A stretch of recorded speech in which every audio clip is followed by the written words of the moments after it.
여러분, 우리가 계속해서 시편을 살펴보고 있는데요. 시편은 시이자 찬양이고 또한 기도라고 할 수 있습니다. 여러분이 시편을 즐겁게 부른다면 그것은 찬양이 될 것이고, 여러분이 시편을 속삭인다면 그거는 아마 기도가 될 것입니다. 여러분, 시편의 많은 그 시들이 처음 부분에 하나님에 대한 간구로 이렇게 시작하는 내용들이 많이 있습니다. 현재 자신의 상황을 보면서 하나님 앞에 아파하고 괴로워하고 또 통회하면서 하나님께서 지금의 상황을 좀 구원해 주시기를 간절히 구하는 그런 기도로 시작하는 내용들이 많이 있습니다. 여호와여, 나를 구원하여 주시옵소서, 나의 하나님 나를 붙들어 주시옵소서, 나를 돌아봐 주시옵소서라고 부르짖는 그런 시인의 간구하는 소리가 시편 전반부에, 어떤 시의 전반부에 드러나는 경우가 많이 있습니다. 특별히 이런 시들을 탄식시라고 부르는데요, 하나님 앞에 호소한다는 거예요. 탄식하면서 하나님 부르짖는다는 것이죠. 그렇게 하나님을 찾고 하나님의 도우심을 구하며 기도하다가 이제 시편의 후반부로 가면 분위기가 조금 달라지는 시들이 많이 있어요. 그래서 후반부로 가면 갈수록 괴롭고 아픈 고통스러운 마음으로 하나님께 기도하지만 뒤에 가면은 내가 그래도 주를 찬양하리다, 구원의 하나님이 되십니다 라고 하면서 하나님께 감사하고 찬양으로 끝맺는 그런 시들이 많이 있습니다. 여러분, 실제로 우리도 그렇죠. 우리가 어떤 일들을 통해서 마음이 답답하고 참 힘들고 고통스러울 때 기도를 합니다. 기도하면 처음에 하나님께 부르짖기도 하고 눈물을 흘리기도 하고 그렇게 한참 동안 기도하고 난 다음에는 어느 순간이 지나면 마음이 평온해지는 것을 느끼죠. 그래, 지금 문제도 생각해보면 아무것도 아니야. 그래, 그래도 하나님께서 나에게 베풀어 주신 일들, 감사한 일들이 많이 있지라고 생각하면서 기도의 자리를 일어날 때쯤이면 참 마음이 평온해지고 감사와 하나님에 대한 찬양, 그런 말들이 나올 때가 많이 있습니다. 큰 문제가 좀 작게 보이는 것이죠. 기도를 통해서 하나님의 평강이 우리의 마음을 지키시는 것을 경험하게 됩니다. 여러분, 탄식으로 시작했다고 할지라도 후반부에는 이제 기쁨으로, 찬양으로 끝나게 된다는 것이죠. 그런데 오늘 시편의 구성은 조금 독특한 면이 있습니다. 오늘 시편의 내용은 이렇게 정반대로 구성이 되어 있습니다. 시편 27편을 크게 두 부분으로 나눌 수가 있는데요. 첫 번째는 1절부터 6절까지의 내용이고, 두 번째는 7절부터 14절까지의 내용입니다. 1절부터 6절까지의 내용은 하나님에 대한 신뢰와 확신이 주된 내용으로 자리 잡고 있습니다. 하나님을 찬양하는 내용이 1절부터 6절까지에 등장하고 있고요. 그 다음에 7절부터는 하나님께 탄식하며 도움을 구하는 그런 내용으로 구성되어 있습니다. 그러니까 조금 독특한 구성이라고, 많은 시들에 비해서 좀 독특한 구성이라고 할 수 있는 겁니다. 그래서 이런 구성 때문에 많은 사람들이 시편 27편은 아마도 두 개의 시를 합쳐서 하나의 시로 만든 것일 거다라고 이렇게 주장하는 사람들이 많이 있었습니다. 하지만 내용을 살펴보시면 알겠지만 이 시편 전반부와 후반부가 비슷한 단어로 연결되어 있고 내용상도 긴밀한 연결이 되어 있기 때문에 두 개의 시편으로 보는 것은 좀 무리가 있고요. 오늘도 하나의 시편으로 다루고자 합니다. 여러분, 시편 27편에는 먼저 찬양과 감사가 나온다 했습니다. 하나님에 대한 확신, 그리고 그 다음 부분에 하나님에 대한 탄식이 나오는데요. 이렇게 구성한 이유가 분명히 있습니다. 그것을 살펴보고자 합니다. 그건 뭐냐? 우리가 하나님 앞에 기도할 때에 과연 어떤 마음가짐으로 하나님 앞에 기도해야 하는지, 그것을 오늘 시편에 알려주는 것 같아요. 여러분, 우리가 기도할 때 어떤 마음으로 하나님께 구하면서 기도해야 할까요? 중요한 부분이 믿음과 확신이라고 생각합니다. 그래서 야고보서 1장 6절에서 이렇게 말씀하고 있죠. 오직 믿음으로 구하고 조금도 의심하지 말라. 우리가 하나님 앞에 기도를 할 수 있는 이유는 하나님에 대한 확신이 있기 때문입니다. 그래, 하나님이라면 나를 이 상황에서 구원해 주실 수 있을 거야 라는 그런 분이라는 것을 깨닫기 때문에 우리가 기도의 자리에 나오는 것이죠. 여러분, 우리가 만약에 세상에서 어디서도 고치지 못할 그런 질병에 걸렸다고 합시다. 그럼에도 불구하고 우리 믿는 그리스도인들은 포기하지 않죠. 하나님께 나아가 기도합니다. 왜 그렇게 기도합니까? 마음 깊숙이 가지고 있는 우리의 생각과 확신은 무엇이냐? 세상의 의사들이 고치지 못한다 할지라도 전능하신 하나님께서는 무엇이든 할 수 있기 때문에 하나님을 의지하면서 확신을 갖고 그렇게 기도를 하는 것이죠. 여러분, 만약 그런 믿음 없이 기도한다면 그건 어떻게 될까요? 시간만 낭비할 뿐이죠. 시간만 낭비할 뿐입니다. 그것은 사실은 기도가 아니라 신세 한탄이라고 할 수 있습니다. 우리가 어떤 힘든 일을 겪을 때에 좀 친한 사람들, 가까운 지인을 찾아가서 여러 가지 어려움들을 이렇게 토로하고 이야기하는 경우들이 있습니다. 그렇게 한참 이야기하고 나면 좀 우리의 마음이 시원해지고 후련해지는 것을 사실은 경험하기도 합니다. 위로받는 느낌을 받기도 하죠. 하지만 우리가 문제를 누군가에게 털어놓는다고 해서 그 상대방이 그 문제를 해결해 주는 것은 아니죠. 여러분, 우리의 기도가 만약 이와 같다면 그냥 누군가에게 말할 대상이 없어서 하나님께 찾아가서 기도하는 거라면 신세 한탄하는 정도에 불과하다는 것이죠. 물론 하나님은 어떤 말이든지 들으시지만 믿음 없이 구하는 것, 확신 없이 구하는 것은 그냥 우리가 잠시 위로를 얻기 위한 신세 한탄에 불과하다는 것입니다. 여러분, 우리는 그렇게 기도하지 않습니다. 우리는 하나님을 향한 확실한 기대와 믿음을 가지고 기도를 하고 있습니다. 이것이 기도의 바른 자세라고 할 수 있습니다. 그래서 오늘 시편의 시인은 하나님에 대한 그런 확신을 갖고 기도를 하고 있는 내용입니다. 1절을 제가 한번 읽어보도록 하겠습니다.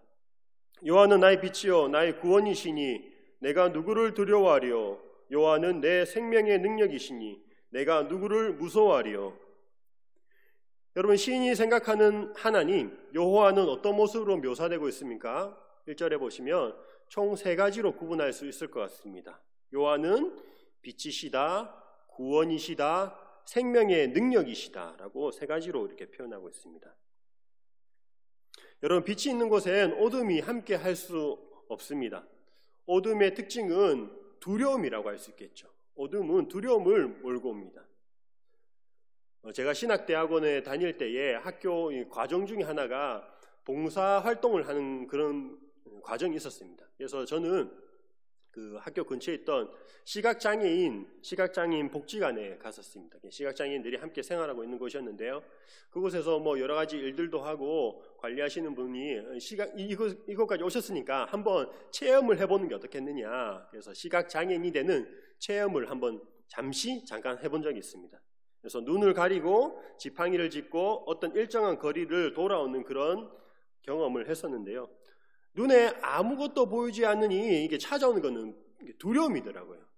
내가 가고 있는 길이 맞는지, 아니면 혹여나 내가 아무것도 보이지 않으니까 지팡이로 짚는다고 하더라도 무언가가 있을 것만 같은 그런 두려움이 엄습해 왔습니다. 여러분, 이처럼 어두움은 두려움을 수반하게 되어 있습니다. 그런데 오늘 시편의 시인은 여호와는 나의 빛이다, 나의 구원이다, 그렇기 때문에 내가 두려워하지 않는다라고 말하고 있습니다. 왜냐? 빛이 있다면 어둠은 자연스럽게 물러가기 때문입니다.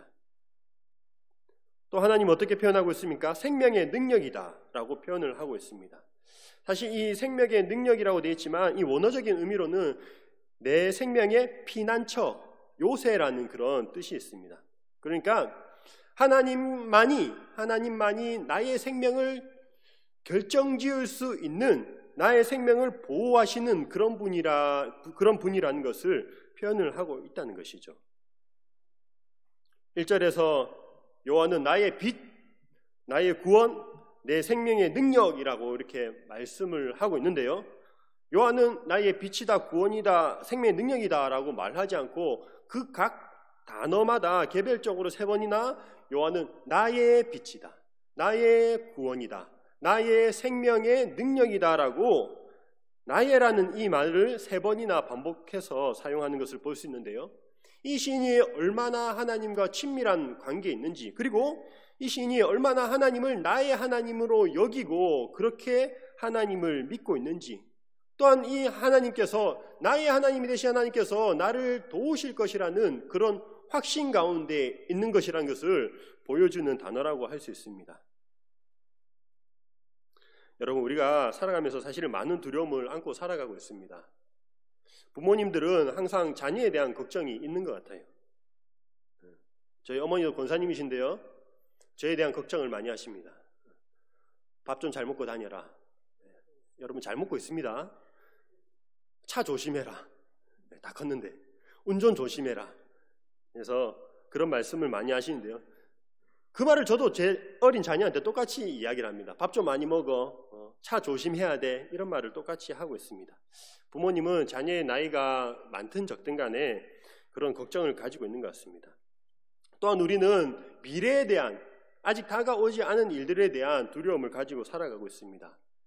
여러분, 뉴스나 TV에 나오는 일들을 보시면은 사실 좋은 일들은 그렇게 많이 일어나지 않죠. 많이 보도되지 않습니다. 대부분 나쁜 일들, 안 좋은 일들, 그런 내용들이 대부분입니다. 그래서 그런 내용들을 자꾸만 접하다 보면은 혹시 나한테 그런 일이 생기지 않을까라는 두려움을 가지고 있는 것이죠.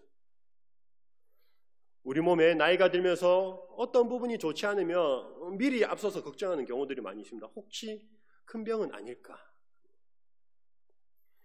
미국의 저지 윌튼이라는 한 정신과 의사가 이런 말을 했는데요, 우리가 하고 있는 걱정의 40%는 절대 일어나지 않는다. 그리고 걱정의 30%는 이미 일어났던 일이 또 일어날까 염려하는 것이다. 미리 걱정하는 것이다. 걱정의 22%는 너무 사소해서 무시해도 좋은 일이다. 걱정의 4%는 바꿀 수 없는 일이거나 어쩔 수 없는 일이다. 걱정의 나머지 4%는 우리가 바꿀 수 있는 일이다 라고 그런 말을 책에서 한 적이 있습니다. 여러분, 그래서 따져보면요, 사실은 우리가 진짜로 걱정거리라고 할 만한 일은 불과 몇 퍼센트라는 거죠? 4% 정도에 불과하다는 것입니다. 그럼에도 불구하고 미리 두려워하고 겁먹을 때가 많이 있다는 것이죠. 그래서 대부분은, 우리가 갖고 있는 대부분의 두려움들은 아직 일어나지 않은 미래의 일들에 대한 두려움을 갖고 있습니다. 여러분, 그런 미래의 두려움, 누구나 그런 두려움이 있는데요, 그런 두려움을 그렇다면 과연 어떻게 우리가 극복할 수 있을까? 이길 수 있을까요? 나는 앞으로 다 잘 될 거야, 나에게는 이제 앞으로 꽃길만 깔려 있어 라고 스스로 위안하면 될까요? 그렇지 않다는 것이죠. 왜냐? 우리에게는 그럴 만한 힘도 없고 능력이 없기 때문입니다. 이 세상을 우리 스스로 헤쳐나갈 힘이 사실은 없습니다. 여러분, 미래에 대한 두려움은요, 과거에 대한 확신으로 극복할 수가 있습니다. 미래에 대한 두려움은 과거에 대한 확신으로 극복할 수 있는데, 그러면 어떤 확신이냐? 과거의 어떤 확신이냐? 그것은 바로 하나님께서 우리에게 행하셨던 그런 일들을 기억할 때의 미래의 일들을, 두려움들을 극복할 수가 있습니다. 미래에 대한 소망을 품을 수 있다는 것이죠. 그래서 시인이 2절은 이렇게 이야기하고 있습니다. 악인들이 내 살을 먹으려고 내게로 왔으나 나의 대적들, 나의 원수들인 그들은 실족하여 넘어졌도다. 여러분, 여기서 나오는 그 동사들을 보시면 사실은 과거에 있었던 그런 일들을, 과거에 경험했던 일들을 이야기하고 있는 거예요. 2절의 말씀은 악인들이 나를 잡아먹을 듯이 달려들었었다, 그렇게 말하고 있는데, 사실 어떤 상황인지 구체적으로 우리가 알 수는 없습니다. 그렇지만 누군가가 나를 괴롭히는 그 정도가 아니라 나의 생명이 위협을 받는 그런 절체절명의 위기 상황에 시인이 빠졌었다는 것을 알 수가 있습니다. 그런데 그런 사람들이 어떻게 됐다고 합니까? 맹렬하게 짐승처럼 달려드는 그 사람들이, 그 원수들이 실족하여 넘어졌다라고 말하고 있습니다. 여러분, 그들이 무엇 때문에 넘어졌습니까? 나의 빛이시오, 나의 구원이시오, 나의 생명의 능력이신 그 여호와로 말미암아 원수들이 넘어졌다라고 기억하고 있는 것입니다. 이러한 과거의 경험과 확신 때문에 시인은 앞으로 일어날 미래의 일에 대해서도 두려워하지 않는다라고 확신을 가지며 말을 하고 있습니다. 2절이 과거의 상황이었다면 이제 3절은 미래의 상황을 이야기를 하고 있습니다. 그래서 3절을 제가 한번 읽어보겠는데요. 3절은 이렇게 말하고 있죠. 군대가 나를 대적하여 진칠지라도 내 마음이 두렵지 아니하며 전쟁이 일어나 나를 치려할지라도 나는 여전히 태연하리로다 라고 말을 하고 있습니다. 여러분 3절은 아직 일어나지 않은 상황에 대해서 가설로 설정하여 이야기를 하고 있는 겁니다. 만약 이전과 같은 어려움이 나에게 또다시 찾아온다고 할지라도 나는 두려워하지 않겠다라고 말하고 있는 것입니다. 여러분 여기서 3절 상반부에 보시면 진칠지라도 이런 말이 나오는데요. 이 말은 둘러싸다, 에워싸다 이런 뜻이 있습니다. 여러분 유문 1-6번인데요. 둘러싸다, 에워싸다 이런 의미를 갖고 있습니다. 적군이 자신을 둘러싸고 있는 상황이라는 거죠. 그리고 3절 후반부에 또 보시면 전쟁이 일어나 이렇게 말하고 있는데요. 적군이 진을 치고 나를 둘러싸고 있는 상황에서 더 나아가서 이제는 실제로 전쟁이 일어난 더 심각한 상황, 더 나쁜 상황으로 이렇게 상황이 점점 더 발전이 되어 있습니다. 여러분 그런데 시인의 마음이 어떻다고 말씀하고 있습니까? 3절 상반부에는 두렵지 아니하며 이렇게 말을 하고 있는데 후반부로 가면 태연하리로다 이렇게 말을 하고 있습니다.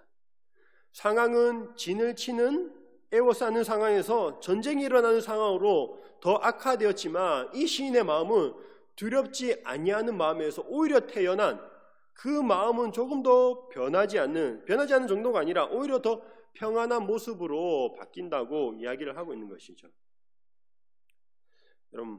여러분 만약 시인이 말하는 이 말이 허풍이 아니라면 어떻게 이런 확신에 찬 어조로 자신감 있게 말을 할 수 있을까? 어떻게 그렇게 말할 수 있을까요? 시인은 이전에 이미 그런 상황을 한번 경험했던 거예요. 자신이 죽을 것 같은 상황을 경험했었고 그 상황 가운데서 자신을 구원하신 하나님에 대한 근거를 가지고 믿음을 갖고 이렇게 말을 하고 있습니다. 근데 그 당시에 만났던 하나님이 여전히 나와 함께 하시고 또 앞으로도 여전히 함께 하실 것이라는 그런 믿음이 있기 때문에 마음의 확신을 가질 수 있는 것입니다. 여러분 로마서 8장에도 보시면 사도 바울도 동일하게 이 확신에 찬 어조로 말하는 부분이 있는데요. 여러분 잘 아시는 말씀 로마서 8장 38절과 39절의 말씀입니다. 내가 확신하노니 사도 바울이 확신하면서 말하는 내용입니다. 사망이나 생명이나 천사들이나 권세자들이나 현재 일이나 장래 일이나 능력이나 높음이나 깊음이나 다른 어떤 피조물이라도 우리를 우리 주 그리스도 예수 안에 있는 하나님의 사랑에서 끊을 수 없으리라 라고 사도 바울이 지금 확신 가운데 말씀을 하고 있습니다. 여러분 사도 바울이 그냥 뜬금없이 어떤 근거도 없이 내가 확신한다라면서 말을 하고 있는 것이 아니죠. 사실은 1장부터 로마서 7장까지의 내용을 보면 우리 인간이 어떤 존재인지 그리고 그럼에도 불구하고 하나님께서 어떤 사랑으로 우리에게 베푸셨는지 그리고 예수 그리스도를 통해서 어떠한 일이 이루어졌는지 그 내용을 쭉 설명하고 난 다음에 8장에 이르러서 내가 확신하노니 라고 이야기를 하고 있습니다. 자기가 가지고 있던 지식과 경험의 근거에서 확신을 하고 있다는 것이죠. 여러분, 과거의 경험이 현재의 확신을 낳습니다. 시편 27편 3절에서 군대가 에워싸고 전쟁이 일어난다는 거, 그건 어떤 상황을 말하는 거죠? 전쟁의 상황을 말하는 거죠. 전쟁. 사실 저는 전쟁을 겪어보지 못했습니다. 근데 이 당시에 이 고대 사회에서 겪을 수 있는 가장 크고 가장 두렵고 가장 힘든 일이 무엇일까 생각해 봤을 때 그건 바로 전쟁이죠. 전쟁. 사람이 많이 죽는 그런 전쟁입니다. 살면서 가장 힘든 일을 빗대어서 이 시인이 표현하고 말을 하고 있습니다. 그렇다면 우리에게 있어서 가장 큰 두려움을 주는 상황이 어떤 것이 있을까요? 개인에게 적용해 본다면 여러분은 지금 무엇이 가장 여러분들을 힘들게 합니까? 어떤 분들은 건강이 가장 큰 두려움으로 다가오기도 할 것이고요. 어떤 분들은 어떤 경제적인 참 요즘 힘든 분들이 많은데요. 경제적인 그런 어려움이 너무나도 크게 큰 두려움으로 다가오시는 분도 있을 거라고 생각합니다. 아니면 여러 가지 관계적인 부분도 어려움으로 다가오는 분들도 있을 것 같습니다. 사람마다 어떤 두려움, 어떤 일에 대해서 두려움을 느끼는 정도는 다르지만 오늘 시편의 시인이 이야기하고 있는 것은 그냥 사소한 일이 아니라 자기의 인생 가운데 가장 큰 두려운 일들이 자기한테 온다 할지라도 확신을 가지겠다라고 말을 하고 있습니다. 여러분, 마찬가지로 우리도 시인이 그렇게 고백했다면 우리도 살면서 아무리 나를 잡아먹을 듯이 달려드는 그런 상황이라도 할지라도 확신을 가질 수가 있다는 거죠. 그런데요, 우리는 이 시인과 달리 좀 반대로 생각할 때가 종종 있는 것 같습니다. 여러분, 우리도 그런 하나님에 대한 과거의 경험들이 있죠. 어떤 하나님에 대한 놀라운 체험들을 이 자리에 모이신 분들, 또 오랫동안 신앙생활 하신 분들은 그런 경험들 한두 번쯤은 다 하셨을 것이라고 생각됩니다. 그때 상황을 되돌아보면 그때 하나님께서 나를 그렇게 도와주셨지, 그래서 내가 이겨낼 수 있었지라고 하는 그런 일들이 아마 있었을 거라고 생각됩니다. 어떤 심각한 질병이나 그런 일들을 겪었는데 회복하신 분들도 있을 것 같습니다. 그런데요, 어떤 병에서 회복되고 나면 오히려 건강에 대해서 더 두려움이 커지는 경우들이 좀 있는 것 같습니다. 그래서 어떤 큰 병에서 회복하고 난 다음에 또다시 어떤 건강검진을 받을 때 이 결과를 들으러 가실 때 참 좀 두려워하시더라고요. 마음이 결과를 듣지도 않았는데 그 기다리는 동안 마음이 콩닥콩닥하면서 혹시라도 이전처럼 또 어떤 문제가 발생하지는 않을까, 내 몸에 문제가 잘못된 부분이 발견되는 것은 아닐까라고 두려워하는 경우들이 있습니다. 경제적인 부분도 마찬가지인 것 같습니다. 하나님께서 먹이시고 입히시고 지금도 그래서 누리고 있는데 물론 감사하죠. 감사한데 한편으로는 마음 가운데 좀 두려움이 자리 잡고 있는 것이죠. 내가 이전과 같은 또 다른 그런 상황을 맞이하면 어떻게 될까? 그때는 그래도 이런 일 때문에 쉽게 지나갈 수 있었는데, 참 그게 뭐가 잘 맞아서 쉽게 지나갈 수 있었는데 한 번 더 나에게 그런 일이 닥치면 힘들지 않을까, 참 두렵다라는 생각을 가지기도 합니다. 여러분, 사람이 어떤 나쁜 일에 대한 기억을 잊어버린다는 것은 좋은 면이지만, 축복이지만 문제는 좋은 기억들도 함께 잊어버린다는 데 있습니다. 하나님이 분명 우리 가운데 행하신 일들이 있는데 그런 하나님께서 행하신 일들보다 어려웠던 그 당시의 순간이 기억나면, 그때 상황이 생각나면 더 두려울 수밖에 없습니다. 여러분, 지금까지 어려움이 있었지만 그럴 때마다 우리를 도우시고 우리를 포기하지 않으셨던 그 하나님을 기억하면 좋겠습니다. 그런 하나님을 기억할 때에 우리가 두려움을 극복할 수 있을 줄로 믿습니다. 오늘 말씀의 시인도 자기가 평안한 가운데 이런 확신의 말씀을 하고 있는 것이 아닙니다. 7절 이후의 말씀들을 보면 또다시 이런 어려움을 당하고 있는 거예요. 심각한 어려움에 처해 있다는 것을 알 수 있습니다. 그래서 마치 부모가 그 어린 아이를 홀로 남겨두고 떠난 것 같은 그런 자신의 상황, 그 대적들이 일어나서 치려고 하는 상황이 시인에게 다시 다가왔다는 것이죠. 그런 상황 가운데 시인이 포기하지 않고 붙들고 있는 것은 하나님에 대한 기억, 하나님은 어떤 분이신가에 대한 그런 확신, 하나님께서 나에게 행하셨던 일들, 그것을 붙들고 다시 한번 하나님의 도우심을 구하며 기도하고 있습니다. 1절부터 3절까지 확신에 이어서 다시 자신의 확신과 능력의 근원이 무엇인지 밝히고 있는데요. 제가 4절은 같이 한번 읽어보도록 하겠습니다. 4절 같이 읽겠습니다. 내가 여호와께 바라는 한 가지 일, 그것을 구하리니 곧 내가 내 평생에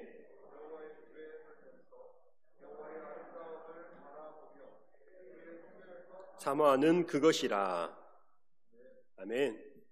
이 시는 다윗이 썼다고 표현 나와 있는데요. 이 시를 쓴 다윗이 놀라운 고백을 이 4절에서 하고 있습니다. 내 평생에 단 한 가지 소원이 있는데 그것은 바로 여호와의 집에서 살면서 성전을 사모하는 것이다 라고 말하고 있습니다. 실제로 다윗은 하나님과 함께하는 것, 그것을 간절히 사모했던 사람입니다. 성전을 사모했던 사람이었습니다. 그래서 하나님이 거하실 성전을 짓기를 일평생에 자신의 마음의 소원으로 두었죠. 하지만 하나님께서 그런 다윗의 일을 그런 일은 허락하지 않고 막으십니다. 그럼에도 불구하고 다윗은 성전에 대한 그런 열망과 갈망을 가지고 있었고 성전에 대한 설계와 또 모든 재료들을 다 구비하고 난 뒤에 아들 솔로몬이 성전을 지을 수 있도록 그 준비를 자기의 일생 가운데에 해놓았던 사람이 바로 다윗입니다. 여러분, 다윗은 하나님과 함께 할 때의 그 즐거움과 기쁨을 알았던 사람이었습니다. 다윗이 왕이 된 이후부터 하나님과 함께함을 느꼈던 것이 아니라 성전에 산다는 것은 실제로 이 성전에 산다는 그런 의미가 아니죠. 사실은 다윗 때는 성전이 없었습니다. 성전이 없고 회막, 초막이 있었을 뿐입니다. 장막이 있었을 뿐인데 성전에서 이 지낸다는 의미는 예배 활동에 참여한다는 그런 의미를 갖고 있습니다. 다윗은 왕이 되고 난 이후부터가 아니라 그 이전부터 사울 왕에게 쫓길 때부터 하나님을 간절히 찾았고 예배했던 사람이었습니다. 그래서 그런 어려운 상황 가운데서도 하나님께서 주시는 기쁨과 평안을 맛보았던 사람이었습니다. 어떤 완벽한 환경이 갖추어져서가 아니라 어떤 상황이든 하나님과 함께 할 때면 가장 안전하다는 것을 느꼈고 그것을 붙들고 기도를 하고 있는 것이죠. 그래서 다윗은 지금 어려운 상황 가운데 더 간절히 하나님이 함께해 주시기를, 하나님 안에 거하기를 사모하고 있습니다. 사랑하는 성도 여러분, 만약에 하나님께서 여러분에게 나타나셔서 바라는 일 한 가지 한번 이야기해 보겠니? 내가 들어줄게, 이야기해 봐 라고 한다면 여러분 무엇을 구하시겠습니까? 오랫동안 기도해온 그런 기도의 제목들이 있으시죠? 기도의 자리에 앉자마자 먼저 하는 기도, 자동적으로 나오는 그 기도, 오랜 기간 동안 기도했지만 아직 하나님께서 응답하지 않으시는 그런 기도의 제목, 그것을 먼저 말할 수도 있겠죠. 하나님, 이런 부분 하나님께서 해주시기를 간절히 소망합니다. 그것이 한 가지 소원이 될 수도 있을 것 같습니다. 저도 만약에 하나님이 오늘 나타나서 소원 말해보라 하시면 그걸 말할 것 같아요. 그 한 가지를. 그런데 다윗은 정말로 자기에게 중요하고 핵심이 되는 것이 무엇인지를 잘 알았던 사람인 것 같습니다. 대적들이 자신을 해하려고 하는 그런 상황 가운데 한 가지 소원이 있다면, 하나님, 그런 대적들을 나에게 물리쳐 주십시오 라고 말할 것 같은데 그렇지 않다는 것이죠. 예를 들어서 설명해 드리겠습니다. 사랑하는 성도 여러분, 만약에 어린아이가 있는데 이게 두 가지를 가지고 어린아이한테 선택을 하라고 하는 거예요. 한 개는 평소 그렇게 사달라고 하는 장난감, 그리고 한 개는 한 얼마 정도 할까요? 한 1,000만 원. 어린아이지만 한 1,000만 원 딱 이렇게 두 개를 딱 내밀고 두 가지 중에 한 가지를 선택하라라고 하면은 뭐 유치원생 정도까지는 요즘 좀 빠르긴 하지만 유치원생 정도까지는 어떤 걸 선택할까요? 장난감을 선택하겠죠. 평소 갖고 싶었던 것이니까 장난감을 가지려 하려고 할 것입니다. 이 어린아이는 모르는 거죠. 이 돈을 선택하면 이 장난감을 살 수 있을 뿐 아니라 더 많은 것을 자기가 가질 수 있다는 거, 그것을 모르기 때문에 눈앞에 보이는 이 장난감을 선택할 것입니다. 마찬가지입니다. 여러분, 우리가 궁극적으로 구해야 할 여러 가지를 다 구하고 기도할 수 있지만 우리에게서 궁극적으로 구해야 할 한 가지가 있다면 그것은 바로 하나님입니다.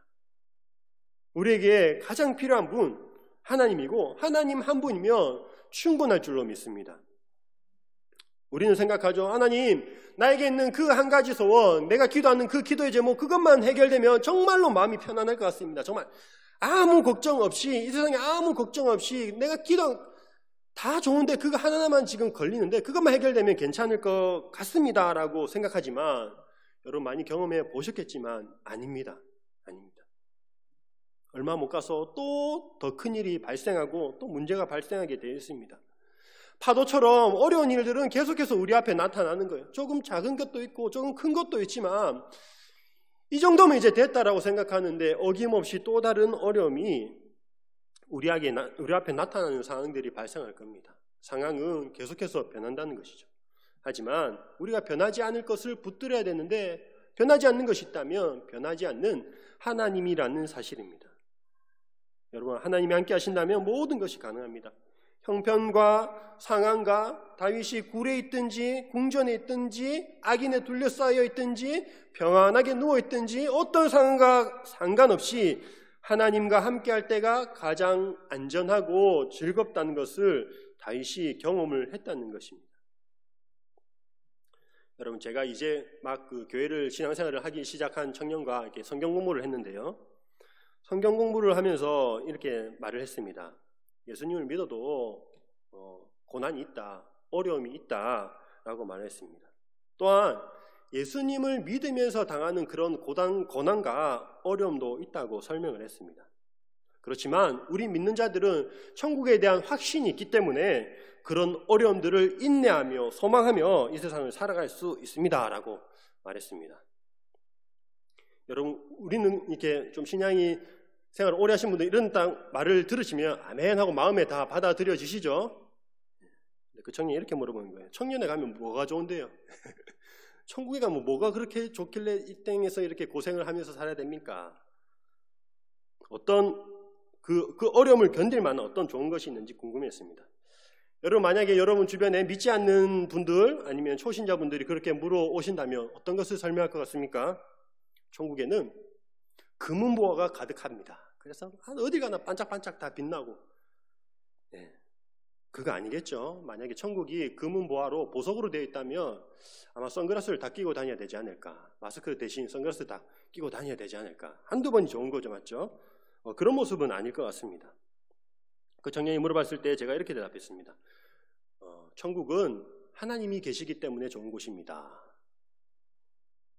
신앙이 좋은 청년이 아니라 이제 막 믿기 시작한 청년한테 그렇게 말했습니다. 사실 말하고도 조금 머쓱했습니다. 과연 이 말을 알아들을까? 실제로 뭐지라는 그런 눈빛을 보내는 것을 느낄 수가 있었는데요. 여러분, 천국이 왜 좋은 곳입니까? 하나님이 계시기 때문에 좋은 곳이죠. 우리는 그 사실을 다 믿고 있습니다. 지금은 이 땅 가운데서 희미한 거울로 보는 것 같지만 우리가 천국에 가면 하나님을 마주대해서 볼 수 있는 선명하고 분명하고 확실하게 우리가 기대하는 그 하나님과 함께 할 수 있고 하나님을 볼 수 있기 때문에 영원히 함께 할 수 있기 때문에 천국이 좋은 것입니다. 여러분, 이 자리에 예배 가운데 모이신 우리 성도님들도 하나님이 계시기 때문에 천국에 가고 싶으신 거죠, 맞죠? 그렇다고 믿습니다. 그렇다고 너무 빨리 가지는 마시고요. 인간적인 마음으로는 그렇습니다. 사랑하는 성도 여러분, 오늘 시편의 시인은 분명히 그러한 경험이 있었습니다. 하나님을 예배하고 하나님과 함께할 때에 마치 천국에 있는 것 같은 그런 은혜와 감격의 순간이 있었기 때문에 잠시가 아니라 잠시 여호와의 집에 방문을 하는 것이 아니라 영원히 그곳에서 문지기로라도 영원히 살기를 원하고 있습니다. 4절에 보시면 아름다움을 바라보며라고 이렇게 말하고 있는데요. 아름다움을 바라보며라고 말하고 있는데 여기서 아름다움이라 하나님의 은총과 사랑을 이야기합니다. 하나님의 어떤 성품적인 모습을 뜻하는 것입니다. 여러분, 우리가 하나님과 함께할 때에 하나님께로부터 받는 은혜라고 말할 수가 있습니다. 우리가 예배할 때에 누려야 하는 것이 바로 이런 것이라는 거죠. 하나님의 성품, 하나님과의 친밀함, 하나님을 충분히 경험하고 그것으로 만족하고 하나님으로 즐거워할 때에 천국의 경험을 우리의 예배 순간 가운데도 경험할 수 있을 줄로 믿습니다. 사랑하는 성도 여러분, 지금까지 신앙생활을 해오시면서 그런 경험들 다 있으시죠?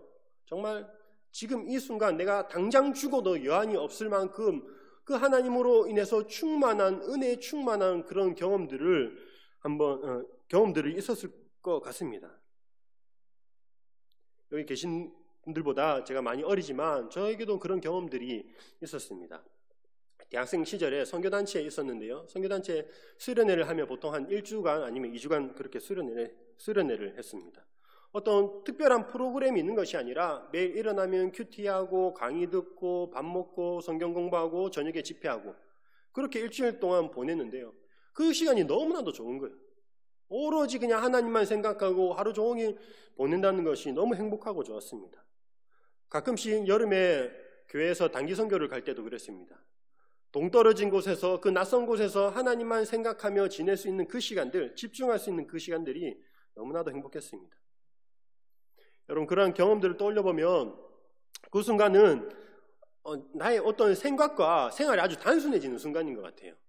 어떤 욕심도 없고 해야 할 일들이 분명해지고 하지 말아야 할 행동들이 분명해지는 그런 단순하지만 능력 있는 그런 순간인 것 같습니다. 그런 생활이 얼마나 힘이 있는지 모릅니다. 4절에서 내가 여호와께 바라는 한 가지 일 그것을 구하리니 라고 되어 있는데요, 여기서 바라는 이라는 이 말은, 내가 여호와께 바라는 이 말은 과거로부터 지금까지 바라왔던 것을 뜻합니다. 현재 완료형인데요, 과거에서부터 지금까지 바라왔고 그리고 구한다고 되어 있는데, 여기서 구한다는 것은 미래를 내다보며 구하고 있습니다. 그냥 간단하게 말씀드리면 내가 이전부터 여호와께 한 가지 그 일을 바라왔고 계속해서 구하고 있는 그것이 무엇이냐? 여호와의 집에 거하는 것, 하나님께 예배하는 것, 하나님과 함께하는 것, 그것이라고 말을 하고 있는 것입니다. 사랑하는 성도 여러분, 우리도 그 무엇보다 하나님과 함께하기를 구하고 사모하는 우리 모두가 되면 좋겠습니다.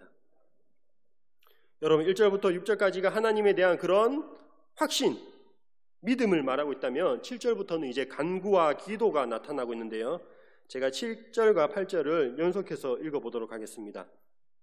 여호와여, 내가 소리내어 부르짖을 때에 들으시고 또한 나를 긍휼히 여기사 응답하소서. 너희는 내 얼굴을 찾으라 하실 때 내가 마음으로 주께 말하되 여호와여, 내가 주의 얼굴을 찾으리다 하였나이다. 아멘.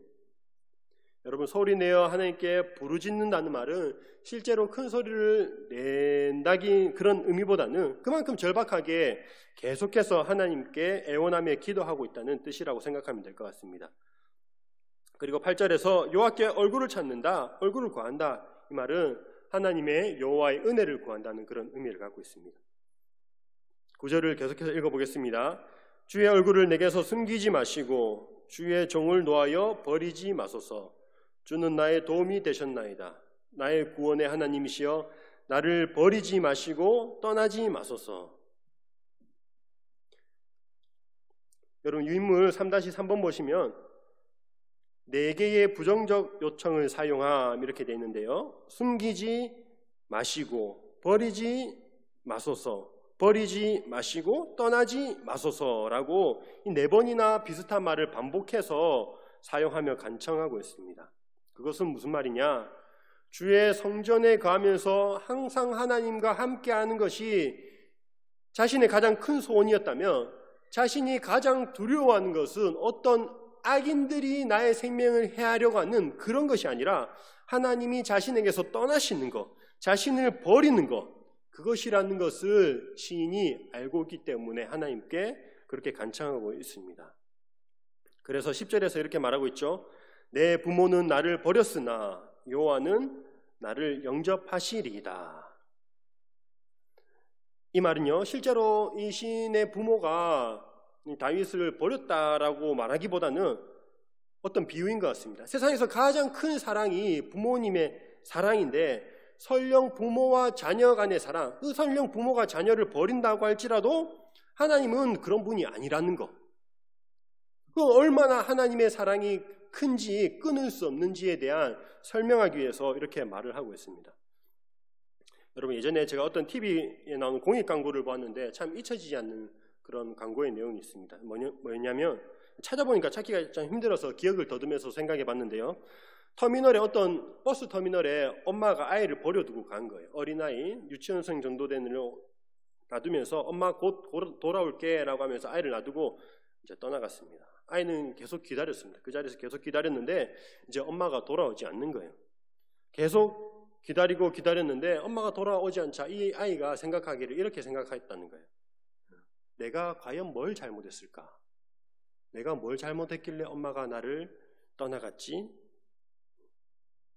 어린 마음에 자신의 잘못 때문에 엄마가 자신을 떠난 것이라고 생각했다는 것이죠. 참 그 모습을 보면서 안타까웠습니다. 사실은 아이가 잘못한 게 아니라 엄마가 잘못한 거죠. 버리고 간 엄마가 잘못한 부분입니다.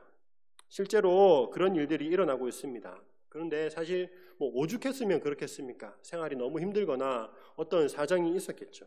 어떤 이유가 분명히 있었을 것입니다. 도저히 키울 수 없는 그런 상황 때문에 가슴 아프지만 눈물을 머금고 그런 행동을 했었을 것 같습니다. 여러분, 육신의 부모는 한계가 있습니다. 능력의 한계가 있고 인격적인 결함도 있습니다.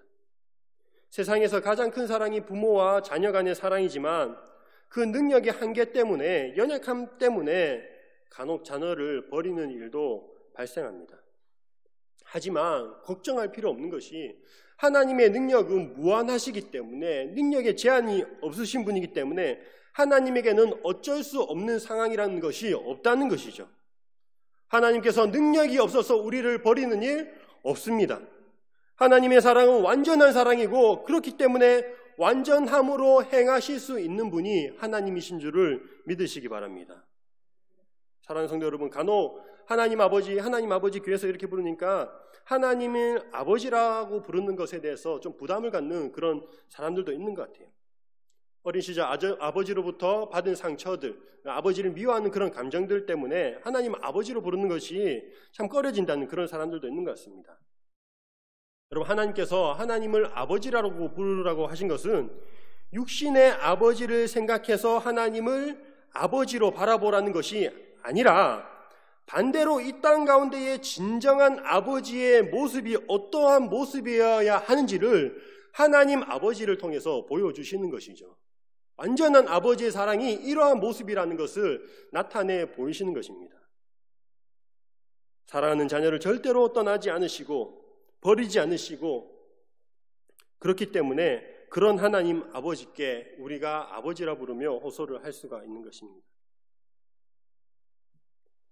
여러분, 계속해서 성경을 보시면요 11절에, 성경책의 11절에 혹시 내 원수라고 되어 있는 부분에 각주가 나와 있나요? 나와 있죠. 2번 각주 해가지고 각주를 따라 읽어보면은 내 원수, 이 부분을 각주에서 어떻게 말하고 있느냐, 엎드려 나를 기다리는 자들을 인하여, 이렇게 말하고 있습니다. 엎드려 나를 기다리는 자들을 인하여.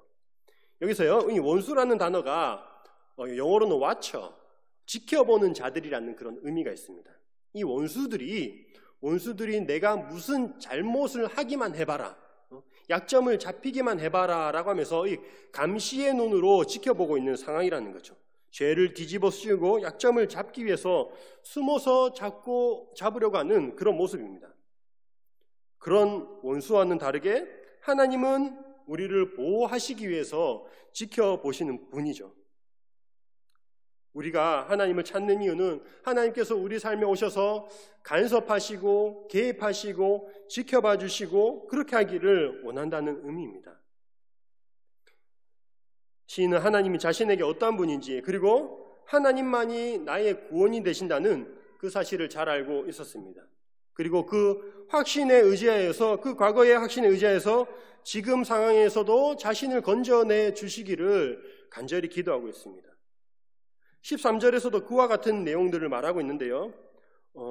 원어를 해석한 게 조금 다른 의미라서 우리말 성경으로, 제가 좀 비슷한 우리말 성경으로 한번 찾아서 준비해 보았습니다. 우리말 성경으로 13절을 제가 읽어볼 텐데요. 살아있는 사람들의 땅에서 여호와의 선하심을 보리라는 믿음이 없었던들 나는 기력을 잃었을 것입니다. 만약에 선하심을 보리라는 것이 없었다면 나는 기력을 잃었을 것이다, 절망했을 것이다 라고 이야기를 하고 있습니다. 무슨 말입니까? 시인이 어려운 상황 가운데서도 기력을 잃지 않고 힘을 잃지 않고 절망하지 않는 이유, 그 이유가 있는데요. 그게 바로 이 땅에서도 하나님의 선하심을 바라보리라는 그런 믿음과 확신 때문이라는 것을 말씀하고 있습니다. 죽어서 구원받는 것 당연하지만 우리가 살아가는 이 땅 가운데도 하나님의 구원하심이 있고 또 그것을 경험했기 때문에 좌절하지 않는다고 말씀하고 있습니다. 그리고 마지막에 14절은 이렇게 마무리하고 있죠. 너는 여호와를 기다릴지어다. 강하고 담대하며 여호와를 기다릴지어다. 자기 자신에게 확신에 찬 목소리로 너는 여호와를 기다릴지어다. 마음을 강하게 하고 담대하게 하며 여호와를 기다릴지어다 라고 확신에 찬 목소리로 그렇게 이야기를 하고 있습니다. 그냥 마냥 기다리는 것이 아니라 이전에 경험했던 하나님, 하나님에 대한 바른 인식과 지식과 하나님의 성품에 대한 것을 기억함으로 인해서 그런 것을 토대로 담대하며 하나님을 기다리라고 시인은 자기 스스로에게 이렇게 외치며 말하고 있습니다. 사랑하는 성도 여러분, 어려운 환경들은 점점 우리의 확신을 희미하게 만듭니다. 과연 하나님이 살아 계시는 걸까? 하나님이 나를 이 상황에서 건져 주실까라는 그런 의심을 들게 합니다. 오랫동안 응답되지 않는 그런 기도의 제목들에 대해서 확신이 점점 약해지기도 합니다. 여러분, 그럴 때마다 우리가 가지고 있던 경험들, 예수님을 믿고 주님께서 우리에게 행하셨던 그 일들, 하나님을 경험했을 때의 구원의 감격과 기쁨들, 어려운 상황 가운데서 개인마다 놀랍게 기적과 같은 일을 베푸셔서 우리를 건져내셨던 그러한 기억들 절대로 잊지 마시고 그런 기억을 토대로 확신과 믿음 가운데 지금의 상황들도 끊임없이 구하며 하나님의 은혜와 긍휼을 구하는 우리 모두가 되기를 주님의 이름으로 축복합니다. 기도하도록 하겠습니다.